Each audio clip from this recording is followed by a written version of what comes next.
two important things. One is artificial neural networks, and second one is clustering. So let us start with an introduction to neural networks, and then let us move for the next term called clustering. So the basic idea behind neural networks is something like which our human brain works. That is the basic idea behind the neural networks. We will make a machine to think artificially, not naturally, right? Artificially, like in our human brain we have neurons, right? So every neuron receives information from other neurons which process, and those neurons will, and those whatever the request information received from other neurons will be processed, and it just pass its state information to the other neurons as like a human brain works. And the other thing is like our brain is a multi-purpose system, so it is also a multi-purpose system. So which is similarly like even ANNs are multi-purpose systems which works for which can be applied on many kind of things like pattern recognition, and also we can use this kind of artificial neural networks for prediction, and this also works for classification, regression, clustering, association, optimization activities. And right now this is playing an important role in finance, marketing, and information system applications, and medical healthcare application. So these are the various real-time applications where this neural network plays a major role. And this, since we're talking about like an artificial neural networks, this will be composed of more, and I mean like a more number of interconnected processing elements. Those elements are we call as like neurons, right? So this will be a combined. This will be composed. This is composed with a large number of elements, with neurons, which works in a multi-layered architecture. And you can take the example of artificial neural networks either as a single layer structure or a multi-layer structure, but most of the applications are multi-layer structures. So which it mean which receive inputs and process inputs and produce an output. This is what it is doing, and how it is processing. So what kind of thing it is doing? Either it is designed for a specific application like pattern recognition or data classification, and trained through a learning process, or it is applicable for biological systems. How it is being done, that is what's most important. And in this figure bottom you can see inputs, ANN, outputs. What does it mean is it is a like a black box trained model solving some type of problem, so which is helps you to in achieving high predictive powers. As I told you in the last before classes, ANN works for ANN produces you, I mean like I know eye prediction accuracy can be resulted in ANN. So this ANN will help you to achieve a eye prediction accuracy when comparing to the other algorithms, right? So that is one most important thing with ANN. And some keys are like a prediction. See, we are talking about a normal term prediction. Prediction can be done using classification like decision tree. Same prediction can also be done using regression. Same prediction can also be done using classification and neural networks. Same prediction can also be done using neural networks. See, the thing is that this even there are these many even this prediction can be done with these many algorithms or these many techniques, but we should be good enough to select an algorithm. We should be good enough to select an algorithm or a tool which fits best to our problem. That is most important. Almost if the problem that what you have selected is clear for you, it is almost at a 90-80% problem is solved. So remaining can be get solved with a small number of solutions. That is most important. And let us see what is the importance of business applications of ANN. And I just want to recall one more term which I discussed in module 3, BI, business intelligence. See, business intelligence, it is the term which intelligence works in a business. Once if you do with some kind of analysis in a data science, data. And if that can be applied on a business, right, that can be applied on a business. For example, if you have done some kind of prediction techniques, or if you have applied some kind of prediction algorithm, if it produces you more than 70% accurate results, or if it is more than 70% accurate, that can be applied to business, to either to invest or to work out some profits or to do some kind of things. Even I can tell you one more example for this. See, like once if you are once if you are employed in a software job, I mean in a software trainee in a software company, your role is to do some kind of job in a software. Okay, for example, let me tell you like you're trained in MySQL, and one other guy is trained in I mean like MySQL. You've done a course on MySQL, and your technical skill is MySQL, and the other person technical skill, let it be some DB2, and the other person technical skill, let it be NoSQL. Since right now the demand for big data analytics is unstructured data, managing unstructured data. And if this is the case, the organization, whoever is recruiting all of you, will the organization will not be doing projects related to your technical skill, right? And the organization selects the technical requirement based on its project, and it also should have a good scope in a market. So that will be get selected. Based on that, you will be trained. If you are familiar with those programming tools, if you're familiar with those database techniques, then it is good. Else they will be providing you a training on that particular tool, then they will be employing, then they will be allowing you to do a project on it, right? That's how it works. And first thing, so as I told you, like neural networks work for most better in and even neural network can handle complex functions. Neural network can do complex things in a easiest manner. That is one most important achievement of neural networks. Okay, so first thing is like it can be used in stock price prediction. Stock price prediction means like just to find the prediction and to find what are the items that is to be procured for the next 10 days, or what is in next 10 to 15 days, or the next 1 month, which item will be having more demand, which item will be having less demand. So these simple predictions, it does not require neural network. Okay, so these sort of simpler predictions, it does not require neural networks. And only when we do something particular, like where we use some kind of rules for the games, or where we you do something with a business sense, where the market price goes up and goes down, and you can see some mobile apps like expert option, and also you can see one more online stock trading options, so where those kind of thing requires neural networks for predictions, right? But whereas a simple just prediction like weather forecasting, prediction of weather, prediction of student studies, for these things it does not require neural networks. That is the first thing. And we can also apply this neural network for character recognition. For example, some cases you can see like a Google search and Google can take your voice and which will get you the output as a result. If you want to search something, if you go to Google open, if you go to Google, it has voice recognition. And similarly, some systems you can sign on the screen, like you can sign on the glass, that will be recognized by the machine, that will be helping you to capture the things. That is also that like that also works with neural networks. And even like fingerprints, even nowadays I think like Aadhaar, which is connected with the fingerprint, but the security of that application connecting a fingerprint to the Aadhaar is less, right? That security is less. If we want to improve further, we can apply these kind of techniques. So which can also be applied for classification problems like a financial loan application. Just not like a loan shall be provided or not, that is not the thing, right? And let us see how to design a neural network, what are the design principles in a neural network. And here you can see a small, a small box with two fields. First field is summation, second field is transformation. So what is the meaning of the summation? What is the transformation means? For example, I told you like a neuron. So the neuron is the basic processing unit of the network, right? Neuron is the basic processing unit of the network. And let us treat this as a neuron processing element, which receives inputs from its preceding neurons, right? So which receives inputs from its preceding neurons. Along with that, like you can see some weighted computation based on those inputs. That weighted computation is WL. Okay, and the input which is taken from the preceding neurons is x1. Similarly, we'll be having a number of inputs, that is like we will be taking a number of inputs, that is x1, x2, x3, w1, w2, w3. And you need to summation, you need sigma, right? You need to summation, you need to sigma, you need to sum all the values, and it can be transformed, and we apply some kind of transformation algorithms techniques, so that where you can, and then you can get a output as a result, that is y. So it is a model for a single artificial neuron. Okay, it is a model for single artificial neuron. It is not multi-layer structure. It is just a single layer structure which gets the information from preceding neurons, as we call like a human brain. Human brain will have neurons which is connected to multiple parts of our body. Just treat in the same manner. So it is getting response from all those multiple layers, all those multiple input units, right? Similarly, it is going to get input from multiple elements, that is x1. And in addition to that, we'll be having some weighted computation. And regarding this weighted computation, we'll discuss later. And there is one more thing also, like a Gaussian kernel model. Something is that we shall discuss in one example. Okay, so this is a model for a single artificial neuron.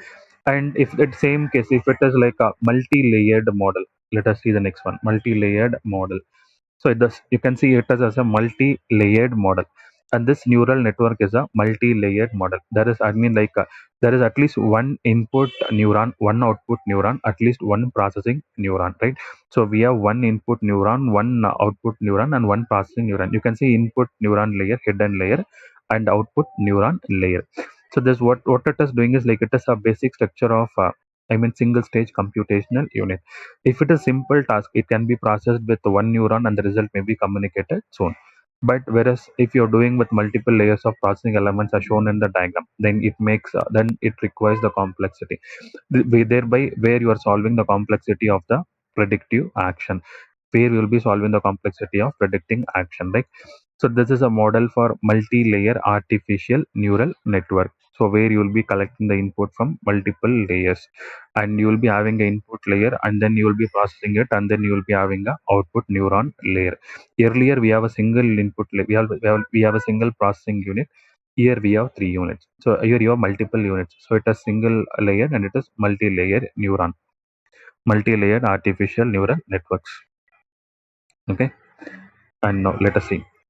Like so, in developing an ANN, what are the things that we do in developing an ANN? So, before that, as we discussed about the single layer and multiple layer neuron, there are a few more things to know about it. We have a processing logic unit, right? So, we have a processing logic unit. This processing logic unit of each neuron will be assigned some different weights to the various incoming input streams. And this may also use some non-linear functions such as sigmoid functions. Okay, so this can also use some kind of non-linear functions such as sigmoid functions. And after processing these things, you will be getting an output value as a result, as a collectively. Okay, and this neural network can be trained by making similar decisions over and over again with many training cases. And this neural networks become better at making decisions as they handle more and more decisions. And this can produce you the this can help you in making a better decision when comparing to decision tree problems. Okay, and this works better even for real-time applications. And in normal representation of neural networks, we use these kind of things in representing a neural network, and which will be having a summation and weighted summation from the all functional units. Okay, and then what we'll be doing is like the weighted sum is then transferred to an output value using a transfer function. So we'll be having two things, right? One is sigma and the other one is the transformation function. So what is this transformation function? What it is doing is the transfer function, it is a function so which suitable to do a task at something like as I told in the previous slide, so which can do some kind of non-linear things like sigmoid function, and which can use the normalized computed values. Some cases we will be using in some applications we use something or like threshold values. Like so here we use some kind of we use some kind of processing elements. So these processing elements will process those input values, and to process this we will be feeding an algorithm. Okay, so we will be feeding an algorithm that will help you to process the things and to get the result. Okay, and developing an artificial neural network. So these are the steps involved in developing or designing a neural network. And there is most data mining platforms offers multi-layer perceptron (MLP), multi-layer perceptron algorithm to implement a neural network, right? So most of systems offer a multi-layer perceptron. It is called MLP. And also we can hear about this machine learning problem. We can call it as like MLP, machine learning, that also called as ML, right? And the first step is gather data. Say like gather data. What data to be get gather?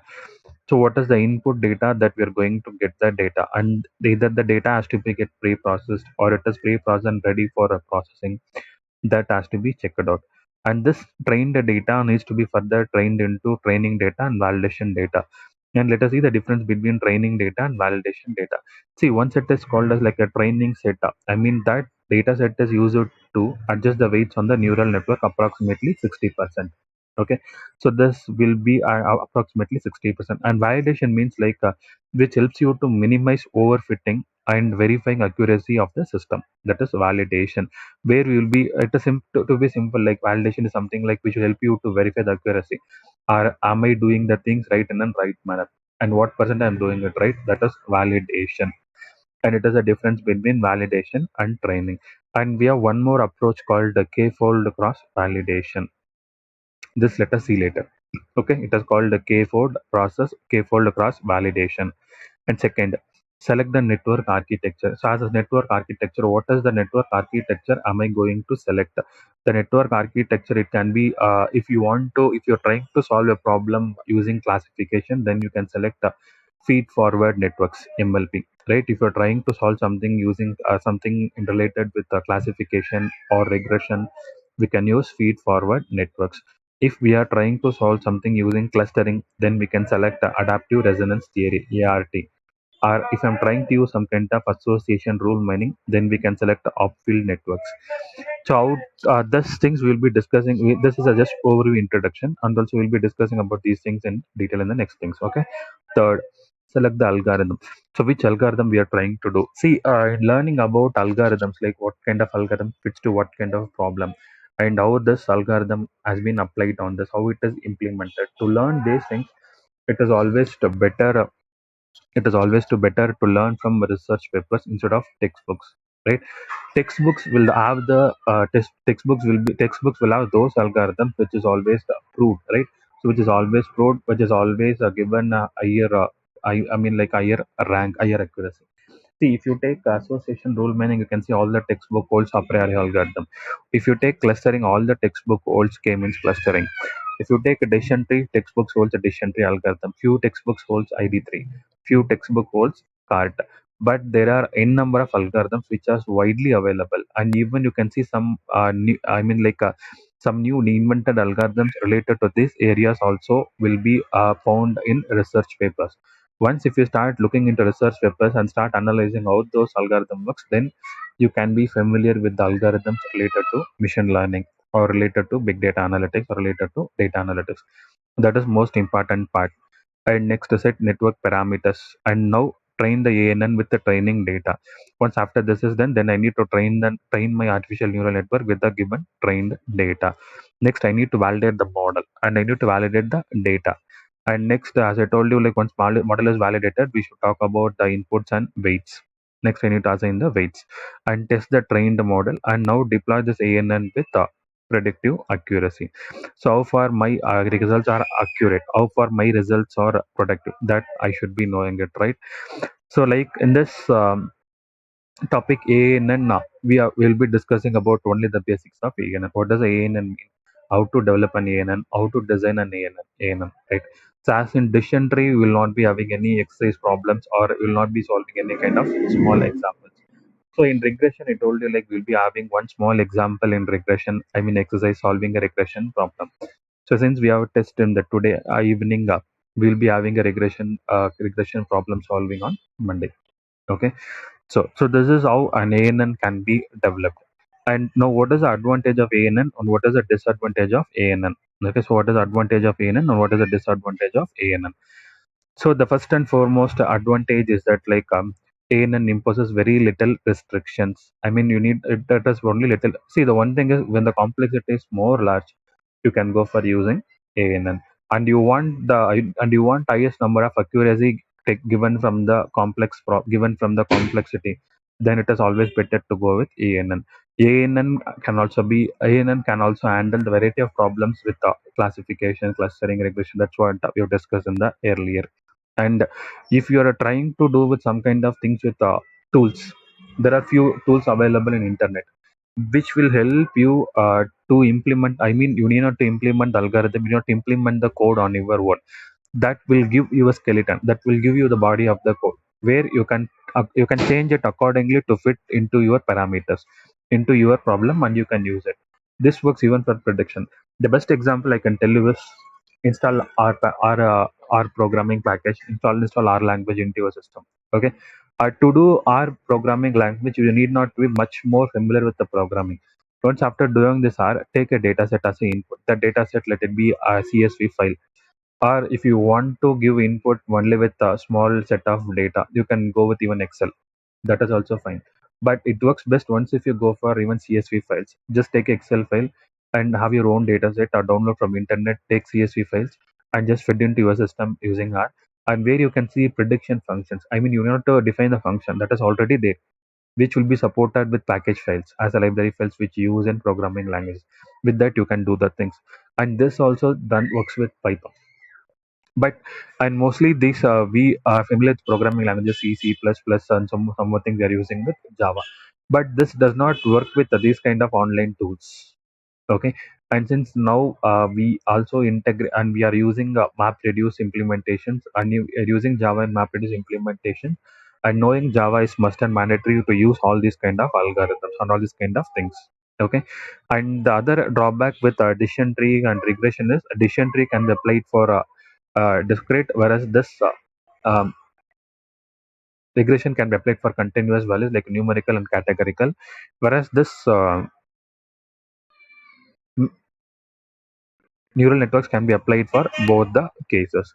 And also in getting the results in the accuracy, which will this is the most important in getting the accurate results. And drawbacks. So I mean, like this is seem deemed to be like black box solutions. Explainability will be very bit lacking once if you get into knowing the relation. That is one. In the first slide, I have shown you a small result, small box like input unit ANN and output unit. That is what a small black box. You will not be knowing its implementation, how it is doing its work, how the machine is how the machine is responding. Unless and until we become the trainer or we become the algorithm designer, then we can know the things. And in doing these kind of things, we can it is always better suggestible to know with algorithms which has its implementation. If you are coming out with your own algorithms, then what you should do is our own algorithms can be tested with a database. You just take a data set, test your own algorithm, and compare your results with the already existing methods, so which has highest accuracy. If your method is proved to be more efficient than other those techniques, then your method is the efficient method. Okay, so it takes large data sets to train an ANN can be trained with large data sets. So like ANN or the complex system that mirror the functioning of human brain. That is most that they mirror the functions of human brain, and they're just like a black boxes which helps you to do some prediction techniques. So this is the most important things about ANN, right? So this is what this is relate. These are the things related to ANN. First, what is ANN? Second, a single layer ANN, and next one is like a multi-layer ANN, a multi-layer ANN, and next one developing an ANN, and advantages and disadvantages of ANN. So this is about artificial neural networks, and let us have a small introduction into clustering. So then we can have few more exercise problems on practice problems on clustering. Okay, just give me a minute.